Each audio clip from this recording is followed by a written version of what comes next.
Underground news के साथ मैं हूं मिसाल अशरफ। हेडलाइन जानिए आपने। यहाँ बढ़ते हैं खबरों की तरफ। बरतानिया के लेबर लीडर कियर स्टारमर ने शैडो काबीना में तब्दीली कर दी। बर्मिंघम से British Pakistani Shabana Mahmood national campaign coordinator तैनात। शैडो चांसलर एनलीज रूट्स को ओहदे से हटाकर पार्टी चेयर तैनात कर दिया गया। रिचो रिव्स शैडो चांसलर के ओहदे पर तैनात।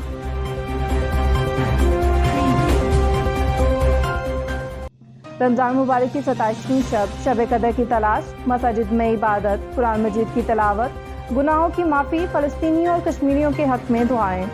सऊदी अरब में इस बार रमज़ान के 30 रोज़े मुतवक्के, चांद 12 मई को नजर आने का इम्कान जाहिर कर दिया गया। अमेरिका और कनाडा में कैलेंडर के तहत त्यौहार मनाने वाले 13 मई को ईद मनाएंगे, दीगर चांद देखकर ईद मनाएंगे। वफाकी वज़ीर फवाद चौधरी का कहना है कि वज़ारत साइंस के कैलेंडर और एप्लीकेशन के तहत 13 मई को चांद नजर आएगा। ईद 14 मई को होगी। ईद उल फितर का हतमी ऐलान रवायत हलाल कमेटी करेगी। मज़ीद अपडेट्स के लिए देखते रहिए अंडरग्राउंड न्यूज़।